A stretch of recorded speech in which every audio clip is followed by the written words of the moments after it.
24 ঘন্টা আগেই খালেদা জিয়ার মৃত্যু হয়েছিল। সংবাদ গোপন রেখেছিল তারেক রহমান। বেগম খালেদা জিয়া উনি আর নেই, মৃত্যুবরণ করেছেন। সব জল্পনা কল্পনার অবসান ঘটিয়ে অবশেষে তারেক রহমান দেশে ফিরছেন। এদিকে গত 24 ঘন্টা গোপন ছিল খালেদা জিয়ার মূল সংবাদ। অবশেষে এখন সবকিছু প্রকাশ হয়। তারেক রহমান দেশে আসছে, এইমাত্র বিমানবন্দরে অবতরণ করেন।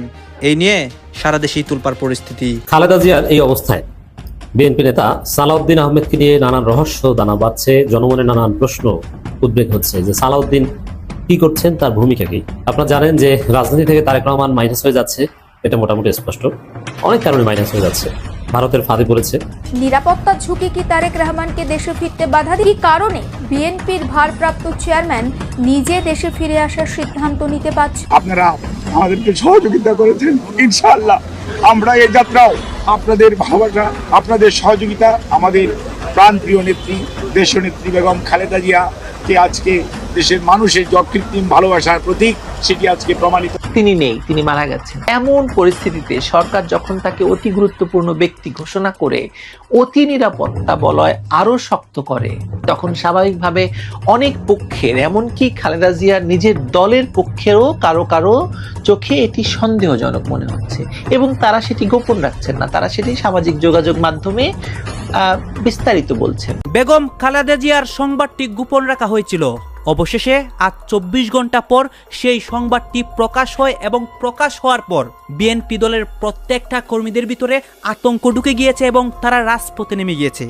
দর্শক শ্রোতা, মির্জা ফখরুল ইসলাম আলমগীর, তারেক রহমান, এদের উপর এখন প্রভাব পড়তেছে যে এত বড় একটা সংবাদ কেন গোপন রাখা হয়েছিল। এইদিকে তারেক রহমান দেশে আসবেন, এইটা চূড়ান্ত সিদ্ধান্ত হয় এবং সে রওনাও দিয়েছে। আপনারা সম্পূর্ণ ভিডিও দেখবেন। এই মুহূর্তে বেগম খালেদা জিয়ার হসপিটালের সামনের বর্তমান পরিস্থিতি এবং এই নিয়ে বিএনপি নেতাকর্মীরা কি বলতেছে বা মির্জা ফখরুলের উপর কি কি প্রভাব পড়তেছে, সবকিছু দেখতে পারবেন এই একটি ভিডিওতে। আসুন আমরা কথা বাড়াচ্ছি না, আমরা সরাসরি ভিডিওর মূল আলোচনায় চলে যাচ্ছি। দর্শক বন্ধুরা, আপনারা থাম্বনেল একদম সঠিকটাই দেখেছেন।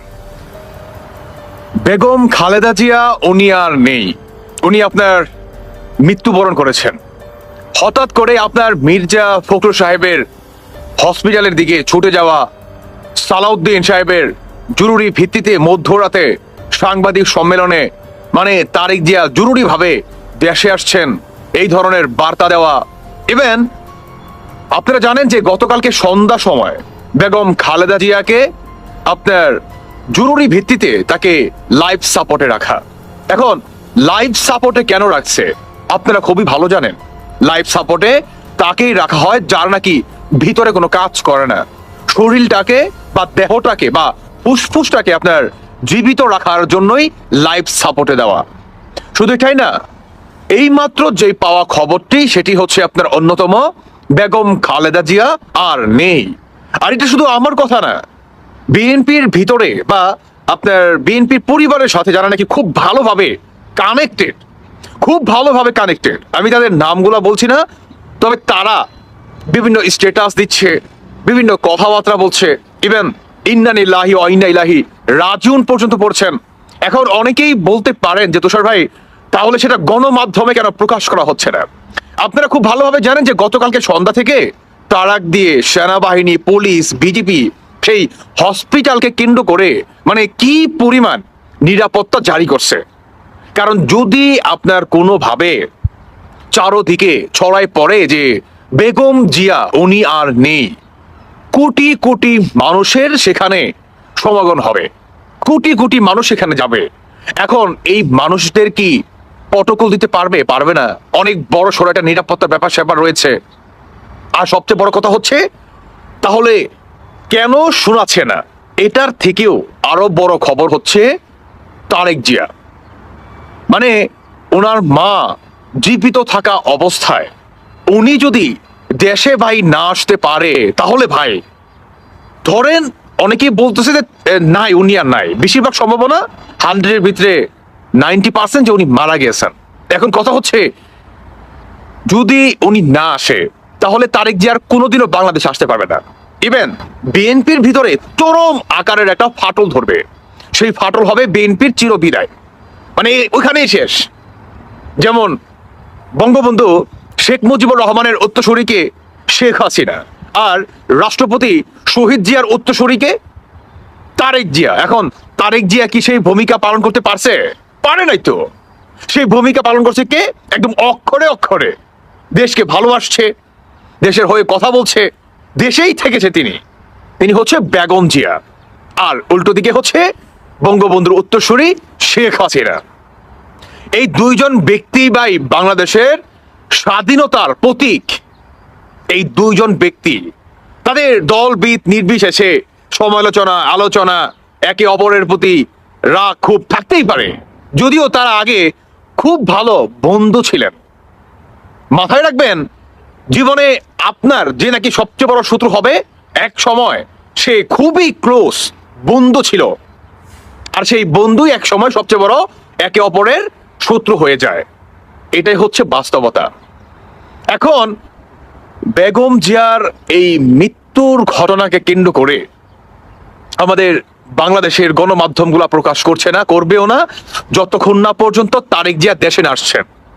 সালাউদ্দিন সাহেব মধ্যরাতে সাংবাদিক সম্মেলন করে উনি বলেছেন যে জরুরি ভিত্তিতে তারেক জিয়া দেশে আসছেন। এখন দেখার বিষয় যে তারেক জিয়া অরিজিনালি দেশে কি আসছেন, নাকি খালেদা জিয়ার, আল্লাহ তুমি বলিলে মাফ করো, মরা দেহটি নাকি ফ্রিজে রেখে দেওয়া হবে যতদিন না পর্যন্ত তারেক জিয়া দেশে না আসতে পারে, বা বাংলাদেশের জনগণকে শোনাবে না, যাতে বিএনপির আসলে তার সাথে সাথে মানে শেষটা হয়ে যায়।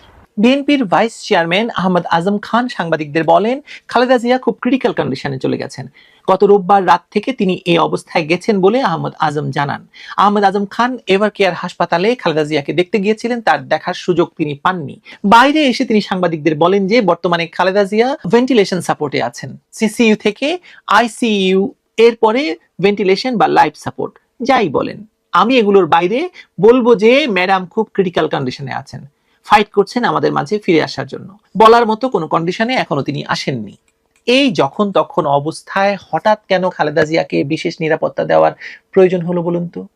অনেকগুলো কারণ থাকতে পারে, চলুন সেগুলো একটু বিস্তারিত জানার চেষ্টা করি। তবে সবার আগে যেটা বলতে চাই যে বেগম জিয়া সুস্থ আছেন কি সুস্থ নেই, বেগম জিয়ার সর্বশেষ পরিস্থিতি কি, এটি যখন মানুষ জানে না, তখন এই নিরাপত্তা দেওয়ার ব্যবস্থা নিয়ে অনেক রকমের প্রশ্ন চারদিকে ভাসছে। আমি সেগুলো নিয়ে আলোচনা করব।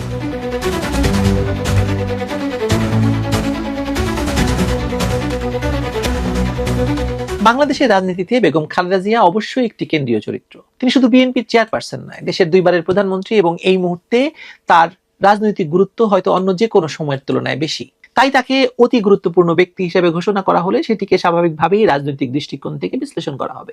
কিন্তু এই ঘোষণার পেছনেও জটিলতা নিশ্চয়ই আছে, কারণ এই ঘোষণা এসেছে এমন এক সময় যখন তিনি মৃত্যুপথযাত্রী, এবং এই অবস্থায় হাসপাতালে লড়াই করছেন, জীবন মৃত্যুর সন্ধিক্ষণে আছেন, নানা রকম কথা হচ্ছে তাকে নিয়ে। তার চিকিৎসা নিয়ে দেশ জুড়ে উদ্বেগ আছে, আর উত্তেজনা তো, রাজনৈতিক উত্তেজনা তো আছেই। প্রশ্ন উঠছে, এটা কি প্রয়োজনীয় নিরাপত্তা, নাকি রাজনৈতিক ভাবে তাকে বিচ্ছিন্ন করার নতুন অধ্যায়? আমরা -2 থিওরির কথা জানি, যে -2 থিওরি ডক্টর ইউনূসের মাথা থেকে এসেছিল 11 সরকারের সময়, যখন দুই নেত্রীকে তিনি রাজনীতি থেকে মাইনাস করতে চেয়েছিলেন। এখানে একটি বিষয় পরিষ্কার করে নেওয়া ভালো, সেটা হচ্ছে যে কোনো রাষ্ট্রেই নির্দিষ্ট কিছু ব্যক্তি, রাষ্ট্রপ্রধান হতে পারে সাবেক, সরকার প্রধান, বিদেশি অতিথি, গুরুত্বপূর্ণ নেতৃত্ব, তাদের নিরাপত্তায় বাড়তি গুরুত্ব দেওয়া হয়। এই তালিকায় অরাজনৈতিক কেউ সেখানে থাকতে পারে, রাজনৈতিক ব্যক্তিরা তো থাকতেই পারেন। খালেদা জিয়া যেহেতু দেশের সাবেক প্রধানমন্ত্রী, তাকে বাড়তি নিরাপত্তা দেওয়ার আইনি ভিত্তি নিশ্চয়ই আছে, কিন্তু আইনি কাঠামো আর বাস্তবতার মাঝে যে পার্থক্য আছে, এই প্রজ্ঞাপন এসেছে এমন এক মুহূর্তে যা স্বাভাবিকতার সীমা ছাড়িয়ে অনেক প্রশ্নের জায়গা তৈরি করে দেয়, এবং তার সঙ্গে কিছু ব্যাখ্যারও জায়গা তৈরি করে দেয়। এখন প্রশ্ন হলো, এই বাড়তি নিরাপত্তা আসলে কাকে সুরক্ষা দিচ্ছে, খালেদা জিয়াকে নাকি সরকারকে? খালেদা জিয়ার শারীরিক অবস্থা এখন এমন যে যেখানে তিনি চিকিৎসকদের উপর সম্পূর্ণভাবে নির্ভরশীল। তাকে ঘিরে যেসব চিকিৎসক, পরামর্শক, দলীয় নেতারা রয়েছেন, তাদের বক্তব্যে এক এক সময় এক এক কথা শোনা যাচ্ছে। কেউ বলছেন তিনি ক্রিটিক্যাল, কেউ বলছেন স্থিতিশীল পর্যবেক্ষণে আছেন, আবার সামাজিক যোগাযোগ মাধ্যমে কেউ কেউ বলছেন তিনি নেই, তিনি মারা গেছেন, এবং সন্দেহ প্রকাশ করছেন সকলেই। এমন পরিস্থিতিতে সরকার যখন তাকে অতি গুরুত্বপূর্ণ ব্যক্তি ঘোষণা করে অতি নিরাপত্তা বলয় আরো শক্ত করে, তখন স্বাভাবিকভাবে অনেক পক্ষের, এমনকি খালেদা জিয়ার নিজের দলের পক্ষেরও কারো কারো চোখে এটি সন্দেহজনক মনে হচ্ছে, এবং তারা সেটি গোপন রাখছেন না, তারা সেটি সামাজিক যোগাযোগ মাধ্যমে বিস্তারিত বলছেন।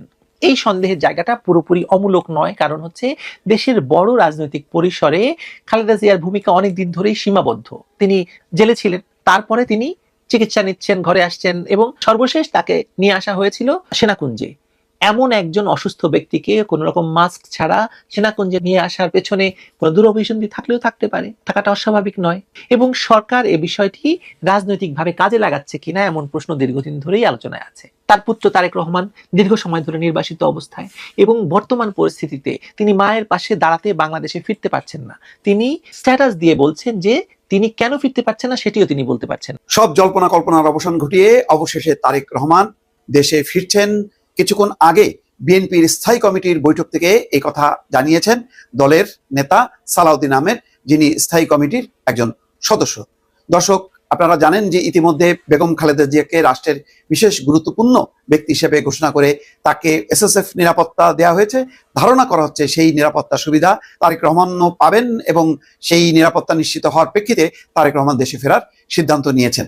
যদিও বিষয়টি আনুষ্ঠানিকভাবে তারেক রহমান পাবেন কি পাবেন না এটি জানানো হয়নি, তবে নিয়ম অনুযায়ী বেগম খালেদা জিয়া যেহেতু সন্তান, আর নিরাপত্তার একটি বিষয় তিনি সামনে এনেছেন, এবং সরকারের পক্ষ থেকে আজকে ডক্টর আসিফ নজরুল আইন উপদেষ্টা তিনি বলেছেন সব ধরনের নিরাপত্তা এবং তার আসার যেই ব্যবস্থা সেটি করা হয়েছে, অর্থাৎ কোনো রকম সমস্যা নেই, সরকারের ক্ষেত্রে কোনো বাধা তো নেই, বরং সর্বোচ্চ তাকে সহযোগিতা করা হবে। সম্ভবত সরকারের উচ্চ পর্যায়ের আশ্বাস এবং নিরাপত্তা বিষয়ক যে সংস্থাগুলো কাজ করছে তাদের সাথে আলাপ আলোচনা ক্রমে হয়তো সিদ্ধান্ত হয়েছে যে তারেক রহমানের দেশে আসার ক্ষেত্রে কোনো বাধা নেই এবং তিনি ফিরবেন, এবং বেগম খালেদা জিয়ার জন্য যেই এসএসএফ এর নিরাপত্তা সুবিধাটা আছে সেই সুবিধাটা তিনি এখন পাবেন, কারণ ইতিমধ্যে একটি নিরাপত্তা ইস্যু সামনে এসছে, এটা সবাই জানেন। দর্শক, অন্তত এখন একটি যেই দ্বিধাদ্বন্দ্ব ছিল গত 2 দিন ধরে যে তারেক রহমান আসবেন কি আসবেন না, তারেক রহমান তার নিজের আসার ক্ষেত্রে তিনি নিজেই বলেছেন যে তার আসার বিষয়টি অবধারিত নয় এবং একক সিদ্ধান্তের বিষয় না। সুতরাং যেহেতু এই কথা বলার মধ্য দিয়েই বোঝা গেছে যে এই দায়িত্বটা সরকারেরও, সুতরাং সরকার সেই অনুযায়ী খুব দ্রুত এমন একটা পরিস্থিতিতে তারা সিদ্ধান্ত নিয়েছে। এবং কিছুক্ষণ আগে জানা গেছে যে এভার কেয়ার হসপিটালে এসএসএফ এর সদস্যরা এসছেন এবং তারা রেকি করে গেছে, হয়তো আজকে রাতের মধ্যেই তারা তাদের পুরো নিরাপত্তা ব্যবস্থা সেখানে নিশ্চিত করবে, এবং এই নিরাপত্তা ব্যবস্থার সাথে তারেক রহমানের নিরাপত্তা যুক্ত, কারণ তারেক রহমান যখন নাকি মুভ করবেন এভার কেয়ার হসপিটালে আসবেন, পুরো এলাকা জুড়ে যেই এসএসএফ এর বিশেষ নিরাপত্তা সেটা অন্য কোনো সংস্থা দিতে পারে না। এসএসএফই সাধারণত এই ধরনের রাষ্ট্রীয় প্রোটোকল গুলো পালন করে থাকে এবং নিরাপত্তাগুলো নিশ্চিত করে থাকে। তো তাদের সেই নিরাপত্তার পুরো ব্যবস্থাটা কার্যকর হবে সম্ভবত আজকে থেকে, এবং ফলে তারেক রহমানের আসার ক্ষেত্রে যেই একটি গুঞ্জন ছিল যে তিনি সম্ভবত এই পরিস্থিতিতে আর নাও ফিরতে পারেন, তো সেটির অন্তত অবসান ঘটলো। তিনি ফিরছেন, এটি বিএনপির জন্য নিঃসন্দেহে একটি সুখবর। তবে একই সঙ্গে একটি বিষয় যে তারেক রহমানের আগমনকে কেন্দ্র করে যে পরিস্থিতি তৈরি হবে সেটি বেগম খালেদা জিয়ার স্বাস্থ্য চিকিৎসা সবকিছু মিলায় একটা কঠিন চ্যালেঞ্জের মধ্যে পড়বে, এবং সেই কারণেই হয়তো এসএসএফ, পুলিশ, অন্যান্য সংস্থা পুরো বিষয়টি দেখভাল করবে। দর্শক, ইতিমধ্যে জেনেছেন যে নরেন্দ্র মোদী বার্তা পাঠিয়েছেন, তিনি তার উদ্বেগ প্রকাশ করেছেন, সুস্থতা কামনা করেছেন এবং ভারতের পক্ষ থেকে চিকিৎসা সহ সমস্ত সহায়তার আশ্বাস।